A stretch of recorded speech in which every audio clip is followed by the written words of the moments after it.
Bismillahirrahmanirrahim. Assalamualaikum warahmatullahi wabarakatuh. Innal hamdalillah hamdan katsiran kama amar hamdan yuwafi ni'amahu wa yukafi'u mazidah. Ya Rabbana lakal hamdu kama yanbaghi li jalali wajhikal karim wa 'azimi sultanik. Allahumma shalli ala sayyidina Muhammad wa ala alihi wa ashabihi ajmain. Qala ta'ala fi kitabil karim, a'udzu billahi minasy syaithanir rajim. Bismillahirrahmanirrahim. Innal ladzina kafaru min ahlil kitabi wal musyrikin fi nari jahannam khalidina fiha ulaika hum syarrul bariyah. Para pemirsa sobat seguru sekalian, alhamdulillah kita ketemu lagi di dalam pembahasan kali ini mengambil inspirasi dari surat Al-Bayyinah, surat ke-98 ayat 6 dan 7. Tadi baru saya bacakan ayat ke-6-nya. Ya. Arti dari ayat itu kurang lebih adalah menegaskan bahwa orang-orang yang kafir, yang kafirnya itu ada dua kelompok manusia, ya. Orang-orang yang dari ahli kitab, ya. Ahli kitab itu yang telah menerima kitab sebelumnya, yang beriman kepada kitab sebelumnya, yaitu tentu kita tahu ya, ada kitab Injil, Taurat, dan juga Zabur. Tentu yang terdekat adalah kitab Injil ya. Dan tetap yang musyrik, yang tadinya tuh menyembah Allah, tapi karena lamanya waktu itu, mereka kembali kepada kemusyrikan. Allah tegaskan, ya, fi nari jahannam, mereka akan kembalinya itu bertempat tinggal di nanti di neraka jahanam. Naudzubillahi min dzalik.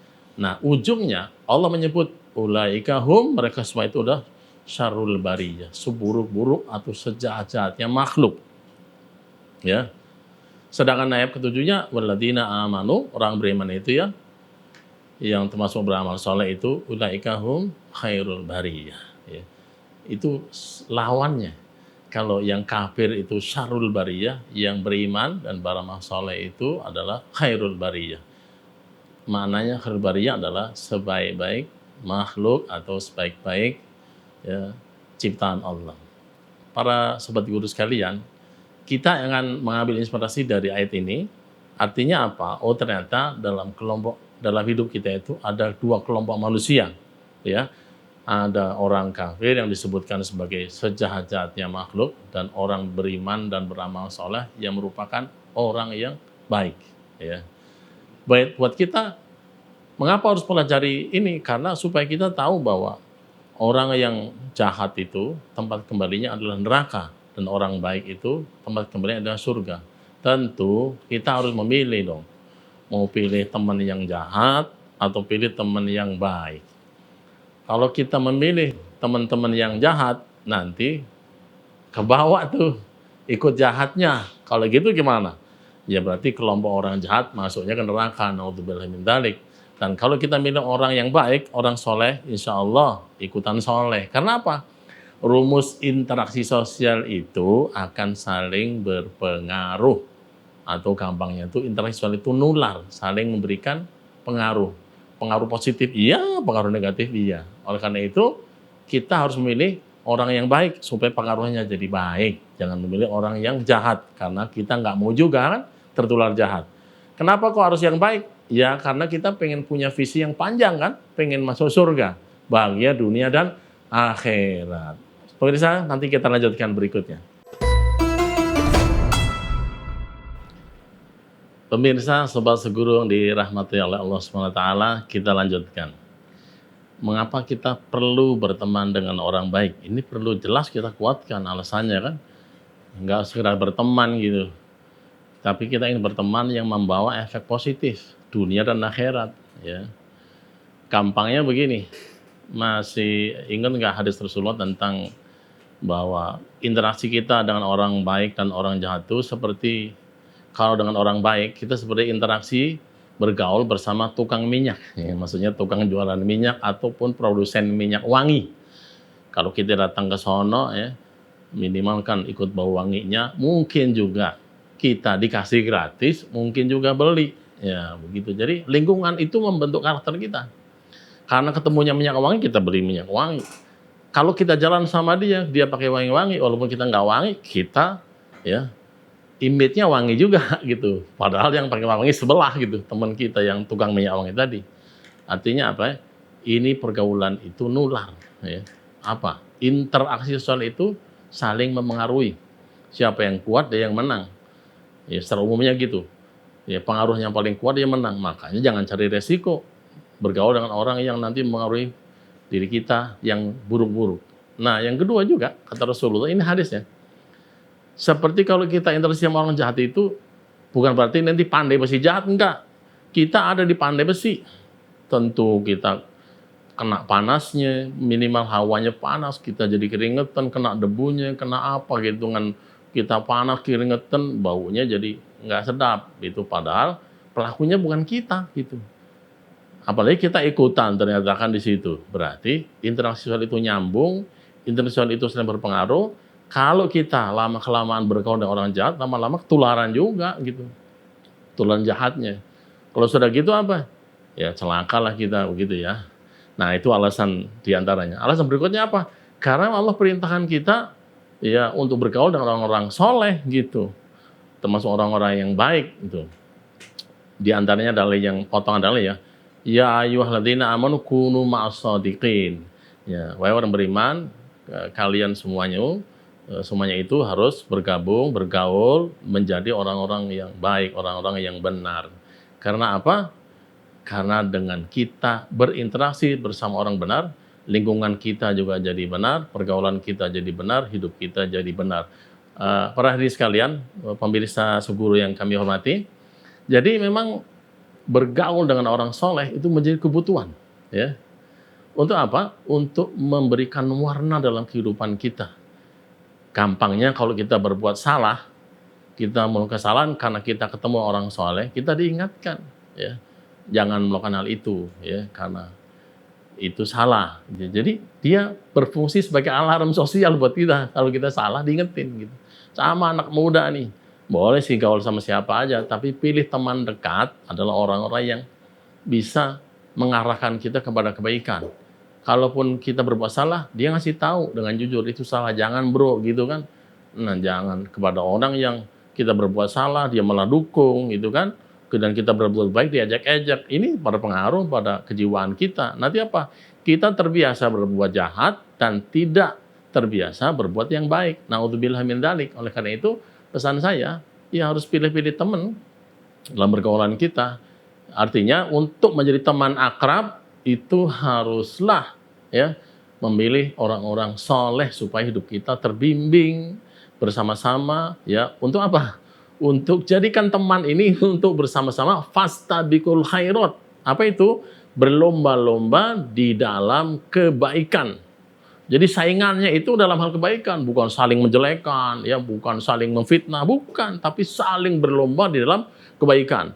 Kalau anak sekolah misalnya, besok gua pengen ranking 1. Wah, gua juga. Saingan harusnya kan gitu, berlomba-lomba dalam kebaikan.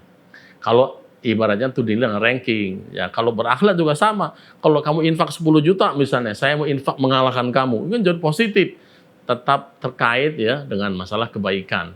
Saling berlomba dalam kebaikan. Itulah pemirsa gunanya kita, manfaatnya kita berteman dengan orang-orang yang soleh.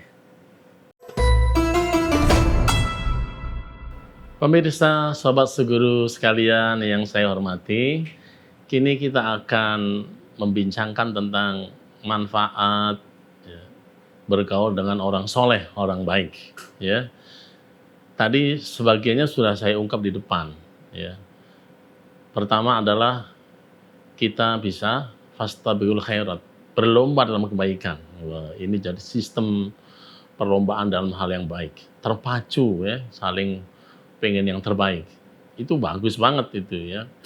Dan kemudian setelah itu tentu karena kita punya teman orang soleh itu banyak ya, maka itu menjadi modal jejaring sosial kita. Komunitasnya kita adalah komunitas orang soleh. Ya. Dan kalau dalam urusan dunia, ya berarti kita telah memiliki komunitas yang baik. Kita bisa memanfaatkan mereka ya, untuk kepentingan yang baik juga, untuk kepentingan bisnis, untuk kepentingan mendekatkan diri kepada Allah. Kalau reuni juga reuni ketemu orang baik ya kan, istilahnya kalau kita ada acara juga dengan orang baik. Ini berarti sistem lingkungan kita telah membentuk kita diarahkan menjadi orang yang baik ya. Kita memiliki jejaring sosial berkumpul orang baik walaupun enggak harus dibatasi. Teman kita yang baik semua enggak, di dunia sekarang susah. Kita boleh aja di sosmed sekarang punya banyak teman, itu mau di platform Facebook atau mungkin di Twitter atau mungkin di layanan platform yang lainnya silahkan. Tapi untuk dipilih menjadi teman yang baik, dipilih menjadi teman dekat, ya itu adalah teman-teman atau orang-orang yang soleh. Soleh itu artinya baik, cuman soleh itu bahasa Arab, ya bahasa kitanya orang yang baik. Kemudian bagaimana berikutnya? Ini yang jangka panjang adalah investasi akhirat. Ini penting banget. Kenapa? Misalnya dalam satu episode kita ketemu sama teman-teman yang baik itu, lalu kita arahkan mereka untuk berbuat baik. Karena arahan kita, ya mereka melakukan berbuat baik, ini pahalanya buat kita. Turun-temurun, pahala MLM. Apa itu? Multi level marketing. Mas istilahnya kayak gitu. Apa? Hadisnya ada. Man sanna sunnatan hasanatan fil Islam falahu ajru wa ajru man amala biha. Kalau kita mencontohkan perbuatan yang baik, mengarahkan perbuatan yang baik, kemudian orang yang kita arahkan itu meniru, mengikuti arahan kita, meniru, mencontoh perbuatan baik kita, maka kata Rasulullah, selama orang itu beramal baik, ya, dia dapat pahalanya, pun kita yang mengarahkan, yang mengajak, ya, itu juga dapat perbuatan ganjaran yang sama tanpa mengurangi kebaikan mereka. Luar biasa gitu ya. Nah, sebaliknya juga saya mau sampaikan, mengapa kita jangan mengambil teman dekat orang yang jahat? Karena hadisnya masih berlanjut, man sana sunnatan sayyatan ya fil Islam falahu wizruha wa wizru man amala biha. Jadi kalau di kumpulan itu kita misalnya tak sengaja berbuat buruk, atau bahkan mungkin mengarahkan orang lain berbuat buruk karena lingkungannya buruk, mereka meniru keburukan yang kita contohkan, naudzubillah min dzalik, jangan sampai ya. Itu kemudian yang niru itu tambah banyak juga. Nah, problem tuh buat kita. Kalau baik itu kita pahalanya, kalau buruk sama, dapat keburukannya, ya. Dapat juga aliran kejahatannya. Naudzubillah min dzalik. Oleh karena itu kita harus waspada. Betul-betul pilihlah teman yang baik. Bergaul dengan orang baik, karena apa? Kita akan mendapatkan banyak manfaat dari pergaulan itu. Oleh karena itu, sekali lagi, bahwa lingkungan yang baik itu juga mengarahkan kita untuk lebih kondusif berbuat baik. Teman-teman yang baik juga itu bisa mengarahkan, membuat pertemanan kita menjadi kondusif, mencintai kebaikan, sehingga kita berada dalam zona yang baik terus. Ya, demikian pemirsa. Itulah urgensi kita berteman dengan orang yang baik. Pemirsa, sobat seguru yang dimuliakan oleh Allah SWT, tibalah kita pada penghujung kajian kita pada hari ini, yaitu berkaitan dengan berinteraksi atau bergaul dengan orang-orang yang jujur. Ya, tadi di depan sudah sampaikan berkaitan dengan dalil, ya, berkaitan dengan mengapa kita harus bergaul dengan orang jujur dan tidak bergaul dengan orang yang, maksudnya orang yang benar, orang yang baik, orang yang soleh ya. Jangan bersama orang-orang yang buruk, orang yang jahat, karena memang pertama, ini kesimpulannya, interaksi sosial itu sifatnya menular. Kenapa saya bilang menular? Biar gampang aja diingat. Menular itu maksudnya apa? Saling memberikan pengaruh. Baik itu yang positif maupun negatif. Artinya, kalau kita punya teman untuk orang-orang baik semua, kalaupun selain pengaruhnya kebaikannya justru makin meningkat kebaikan kita. Di situ akan terjadi tasawuf bil haq dan tawassaw bis sabr, ya, perintah Allah dalam surat Al-Asr. Nah, yang kedua tentu karena teman-teman kita yang baik itu semuanya orang baik, pasti suka kebaikan. Dan kita bisa menjadikan mereka sebagai ajang untuk berlomba-lomba di dalam kebaikan, yaitu fastabiqul khairat. Dan itu artinya hidup kita termotivasi untuk terus berbuat baik, ya. Nah, itu yang kedua, ya. Jadi kalau masalah duniawi juga baik, ya. Sekolah pengen ranking 1, kemudian urusan dunia juga kita pengen berinfak lebih banyak. Tapi ingat, semuanya itu termotivasi karena ikhlas kepada Allah Subhanahu wa taala. Gitu, jangan hanya urusan dunia doang. Gunanya adalah untuk ibadah kita diterima oleh Allah Subhanahu wa taala. Nah, yang ketiga, yang terakhir itu adalah ini berkaitan dengan jejaring dan investasi panjang ya. Kalau dalam komunitas itu kemudian kita mampu menularkan kebaikan, kita menjadi inspirasi bagi orang ya untuk berbuat baik, karena ketika berbuat baik itu dulu yang mengawali kita, yang menyadarkan kita, kemudian itu menjadi luar biasa buat kita. Mungkin kita sudah wafat, tapi teman-teman kita yang dulu terinspirasi karena kebaikan kita, mereka terus berbuat baik kepada banyak orang. Kita sekali aja mengarahkannya, tapi kemudian dia mengajak orang lain. Kita sudah wafat, tapi ada namanya pahala jariah pada kita yang terus mengalir. Itulah dahsyatnya kalau kita bergaul dengan orang baik, dan jangan sebaliknya.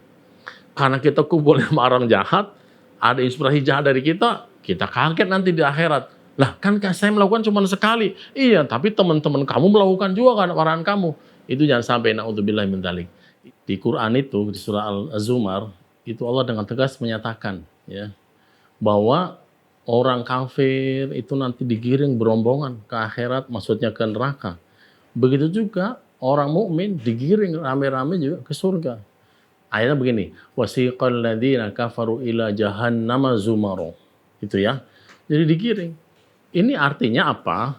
Bahwa kebiasaan di dunia ini bisa berlanjut ke kebiasaan akhirat. Kalau dulu di dunia bersama orang kafir juga, ya nanti di akhirat bersama orang kafir juga. Ya digiringnya kemana? Ke neraka. Tapi kalau selama hidup kita di dunia bergaul dengan orang soleh, itu sama. Wasiqal ladzina taqaw rabbahum ilal jannati zumar. Sama juga. Orang takwa itu digiring bersama-sama orang takwa lainnya menuju ke surga. Nah, satu lagi tambahannya hadis Rasulullah. Ini yang memastikan bahwa kita mesti bergaul dengan orang baik adalah karena beliau pernah menyatakan sebagai hadis buat kita ya. Ini riwayat Bukhari dan Muslim. Ya, almar'u ma'aman habba. Ya. Orang itu dikumpulkan ya, nanti di akhir kiamat itu beserta yang dicintainya. Kalau yang kita cintanya pada Rasul, kita akan ketemu Rasulullah. Kalau kita misalnya kumpulnya dengan atau cintanya dengan orang yang selama itu tukang maksiat, orang yang nggak dekat sama Allah, walaupun dia Muslim misalnya, tapi terkenalnya dia adalah orang-orang yang suka dengan kejahatan. Nah, kita kan ngeri nanti kalau dikumpul mereka. Jawabannya kita tahu, kalau kumpul sama mereka yang nggak tobat begitu, di akhirat ya jangan sampai gitu kita bersama mereka. Oleh karena itu, pergaulan di dunia ini harus kita perhatikan dalam rangka untuk keselamatan kita, bukan hanya urusan dunia, tapi urusan akhirat. Demikian, sahabat Siguru, semoga ada manfaatnya.